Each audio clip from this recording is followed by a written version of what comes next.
Right next to me is the dunk, John Starks over Michael Jordan. Well, St. John's dunked over Fordham with a 104-58 victory. The star freshman was out of cue, the senior leader wasn't good enough, and the Rams shot 20% in a tough loss.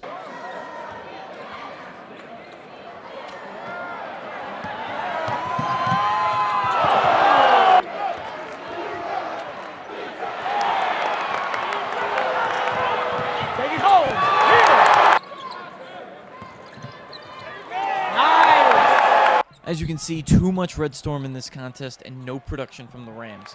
Mandell Thomas was the leading scorer with 15 points on 5 of 21 shooting and 3 of 14 from beyond the arc. Senior Brandon Frazier also out of sync, shooting 4 for 16 and finishing with only 13 points and 2 assists. But the stat line of John Severe's afternoon is a head-scratcher for Fordham fans. The freshman had been averaging 23 points a contest, but today he shot 1 for 21 and only had 9 points in 37 minutes of action. I think it was them. I'm sure they were highly motivated. They'd heard enough about New York State Player of the Year and all that nonsense. And, they came out and they made an extra defensive effort on him, and then he forced it a little bit, I thought. I thought there were opportunities for the knockdown open jumpers when he decided to drive the ball and vice versa. But, that's all part of the learning curve for freshmen, no matter how good they are. There's a growth cycle they learn. And he's got to experience big arena, big team, and they're similar to some of the teams in the A10. So a day like this will help him and prepare for some of the better teams he plays as we move forward. He's a great player. So him and Brandon Frazier, they're two key guys on the scout report. So we knew if we could shut them down and basically just not let them have easy looks, it'll be a long night for them. So we took care of business. And they struggled. It wasn't so much like a personal challenge. It was just that Frazier and Severe, they're the head of the dog of Fordham's team.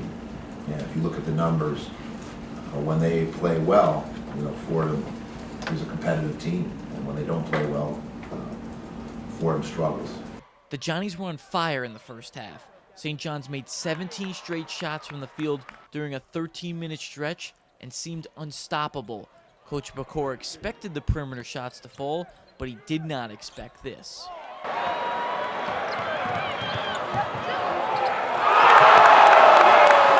But what concerned me were the dunks, the layups.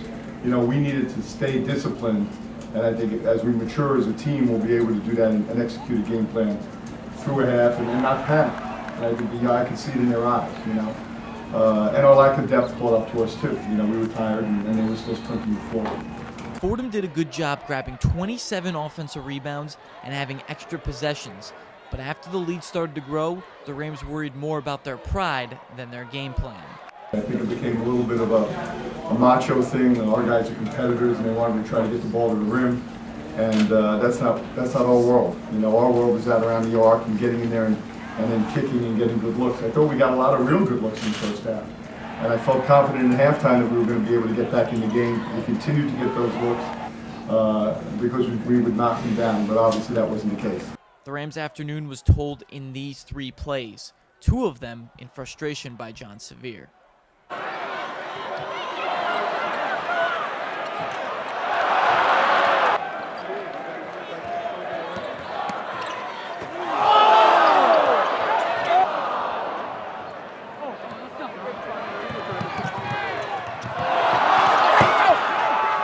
He's a very competitive kid. He's a very good basketball player. He wasn't today. So he's just trying to make a point on it, but that kind of sums up his day. You miss a dunk, it goes up the hill of the rim and goes out, and it becomes an outlet pass going the other way. From looking at the stats, the lone bright spot was Travion Leonard. He had 8 points and 9 boards in 19 minutes of play. The Rams only have a 2-man front court, and number 2 is an essential part of the rotation. I look at him and Rooms and him and Ryan together as a 2-headed monster, and I combine those numbers and say, that's what we got out of the 5 spot tonight. But there's numbers and then there's soft numbers, which is when games are out of reach and it's able to play. But I was happy with some of the things Travion did. I thought he competed well. Now it's time to continue practice tomorrow and use this game as a learning curve for bigger games down the road. I said, look guys, there's a couple of things we got to change. It's not what happens to you in your life, it's how you respond to what happens in your life. So we got to practice tomorrow, practice Monday and take that beautiful bus ride up to Hamilton, New York to play Colgate and find a way to win that game. And then we just, and then move on. Coach, how pleased are you with the effort of your team? Even though they were down by such a large margin, they still fought really hard. Well, that's because I threatened them. After the game, Coach McCoy said he doesn't know how football coaches deal with tough losses because they have to wait a week to play again. The Rams don't have that problem. They play in 3 days against a Colgate Raiders team in upstate New York Tuesday night. Reporting from Madison Square Garden, Donnie Dwyer, thesportscycle.com.